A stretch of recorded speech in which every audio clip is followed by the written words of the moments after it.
اس میں لکھا ہے نیت سب کچھ ہے۔ اللہ کے رسول صلی اللہ علیہ وسلم نے ارشاد فرمایا انما الاعمال بالنیات، کہ سارے عمل کا دار و مدار نیت کے اوپر ہے۔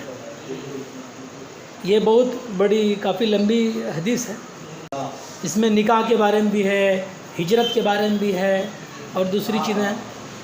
اگر کوئی شخص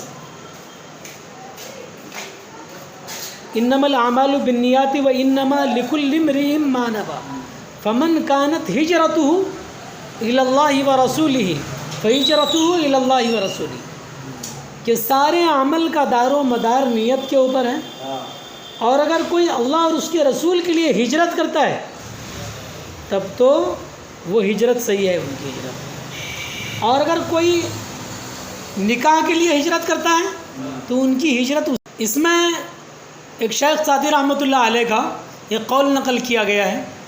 شیخ سعدی رحمۃ اللہ علیہ جو تعلیم حاصل کرنے کے لیے 40 سال کی عمر میں اپنے گھر سے نکلے تھے، 40 سال کی عمر میں، اور پوری دنیا کا انہوں نے دورہ کیا۔ بعض جگہ پیدل سفر کیے، بعض جگہ سواری پر سفر کیے، الغرض پوری دنیا کا دورہ کیا، ہندوستان بھی آئے وہ۔ اور اس کے بعد انہوں نے 2 کتابیں لکھی، ایک گلستہ اور بستہ۔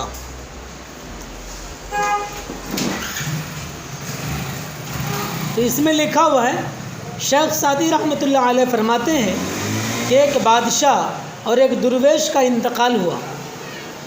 کسی نے خواب میں دیکھا، ایک بادشاہ کا بھی انتقال ہوا اور ایک فقیر کا بھی انتقال ہوا۔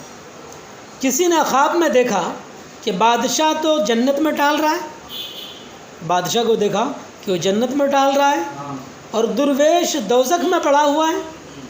کسی بزرگ سے تعبیر پوچھی تو کہا وہ بادشاہ صاحب تخت و تاج تھا مگر درویشی کی تمنا کرتا تھا۔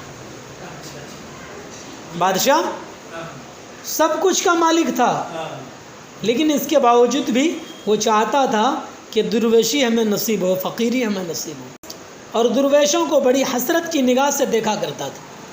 اور یہ درویش تھے تو فقیر بے نوا، مگر بادشاہ کو رشک کی نگاہ سے دیکھتے تھے، بادشاہ کو رشک کی نگاہ سے دیکھتے تھے۔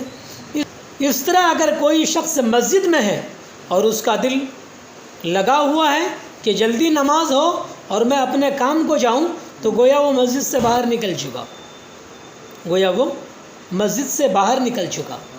اور کوئی بازار میں ہے اور اس کا دل مسجد و نماز میں لگا ہوا ہے، بازار میں لیکن دل اٹکا ہوا ہے۔ یہی معنی ہے انتظار الصلاۃ بعد الصلاۃ۔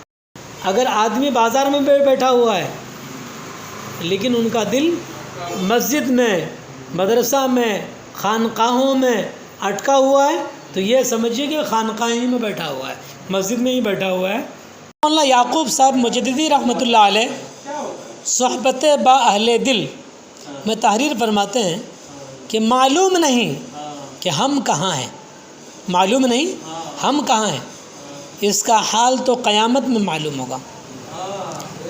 قرآن کریم میں اللہ تعالیٰ نے فرمایا اور جن کا وزن بھاری ہوگا نام عمل کا تو وہ خوش و خرم رہیں گے، اور جن کا وزن ہلکا ہو گیا ان کا ٹھکانہ جہنم ہے۔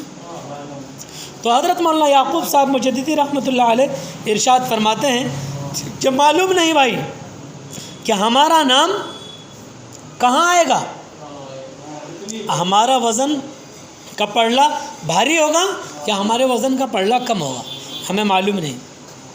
وہاں اگر ادھر کا پلہ بھاری ہوا تو ادھر آ گئے، اور اگر ادھر کا پلہ بھاری ہوا تو ادھر چلے گئے۔ برائی کا پلہ بھاری تو جہنم میں، اور دین کا پلہ اگر بھاری ہے تو جنت میں۔ یہ بہت بڑی نصیحت کی چیز مل گئی۔